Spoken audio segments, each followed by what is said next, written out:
Nah, itulah kehadiran mereka ini menjadi motivasi ibadah kita di hadapan Allah. Saya yakin dan percaya, harta 1 rupiah, 2 rupiah sampai 100 rupiah, hingga jutaan yang kita keluarkan untuk anak-anak yatim tidak akan membuat kita menjadi miskin. Sebab kata Rasul, ma naqasa min malin bi sadaqatin bal yazdad bal yazdad bal yazdad. Tidak akan pernah berkurang harta yang kita keluarkan berjuang di jalan Allah, kecuali semakin bertambah, bertambah dan bertambah. Kalau di harta kita mau semakin banyak, kudu rajin nyantunin yatimnya. Saya sepakat dengan Pak RW bahwa nyantunin yatim bukan cuma saat ini, bukan cuma menunggu rutinitas tahunan, tetapi yang terpenting setiap harinya kita perhatikan dia.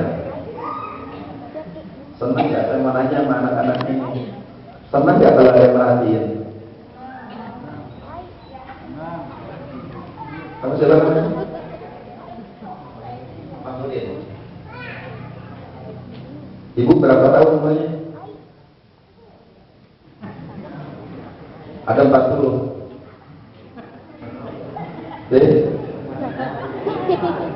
Kagak lah gua ancongin apa?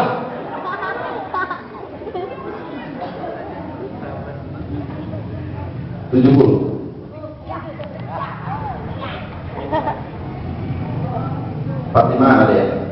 Fatimah. Seneng nggak ada di samping rumah ada yang merhatiin? Kamu senang? Ibu? Kalau ada yang merhatiin ibu, kamu senang?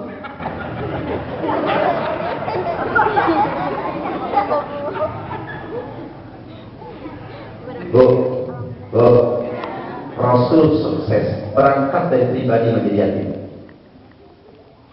Jadi anak-anak kita nih, ibu jangan pernah khawatir dan takut tanpa bapaknya akan sukses. Jangan pernah takut. Rasulullah betul dia seorang nabi, tapi juga manusia biasa.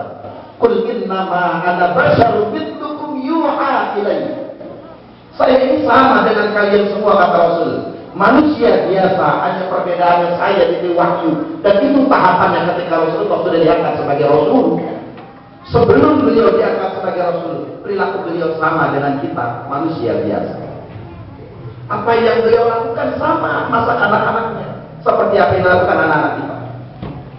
Tapi ternyata pendidikan seorang ibu yang bernama Aminah binti Wahab, di tengah-tengah kesendiriannya sebagai single parent, mampu menampilkan pribadi Rasul yang berakhlakul karimah.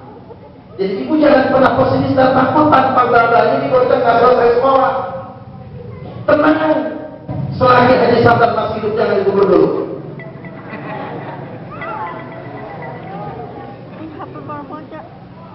Masih banyak yang memperhatikan anak-anak kita. Saya yakin dan percaya kalau ibu rajin bangun di tengah malam, sudah bangun nggak?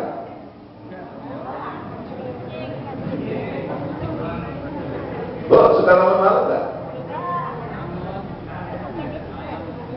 Kalau ibunya rajin bangun malam, bapaknya rajin bangun malam, di tengah malam dia minta sama Allah, ya Allah ya Rabb, Allahumma ij'alni wa awladi wa dzurriyyati aliman muta'aliman wa fatinan wa zakiyan wa la tadurruhum wa fiqhum li ta'atika wa sunnatirhum. Saya yakin dan percaya doanya sampai ke arsy Allah Subhanahu wa taala, diangkat anak kita tampil jadi orang-orang yang alim. Amin ya rabbal. Berhasilnya itu kuncinya.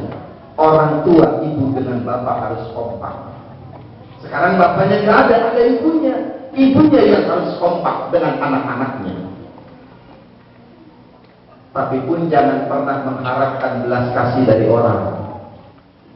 Islam membenci perilaku bakhil, perit, kodet, merepet jahe, buntut, gasiran, pangkat kuning. Islam benci loh. Benci mama. Makanya Al-Quran katakan, wala taj'alu yadaka maglulatan, wala taj'al yadaka maglulatan ila unuqika. Jangan pernah kau jadikan tanganmu terbelenggu pada pundakmu sendiri. Simbol orang-orang yang bakhil, perit, kodet, mereka jahe, buntut, gasiran, pantat kuning. Hanya ibu lihat kalau punya laki ada pelit, periksa pantatnya. Kalau model hilang ada pelit itu lah. Agama melarang kita untuk bakhil, tapi agama pun melarang kepada kita untuk meminta-minta. Sebab itu bukan mental mukmin yang baik. Minta enggak boleh.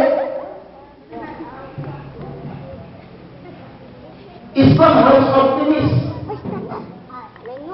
Sebab kata Rasul, al-mu'minul qawi khairun wa ahabbu ila Allah minal mu'minid dha'if. Mukmin yang kuat, yang tangguh, yang perkasa itu jauh lebih baik dan dicintai Allah daripada mukmin yang loyo dan lemah. Itu kan motivasi buat kita. Jadi para dermawan ini sudah memperhatikan para kaum yatama ini, anak-anak yatim. Tolong ibunya harus memperhatikan juga secara baik. Jangan kemudian terharap kepada para donatur, berharap belas kasih dari orang lain, sementara ibunya tidak berupaya berusaha bahkan sampai berdoa menghantarkan anak-anaknya menjadi orang-orang yang sukses. Kalau ini dibiarkan, saya khawatir mentalitas pengemis akan ada pada anak-anak kita semua. Na'udzubillah, tsumma na'udzubillah.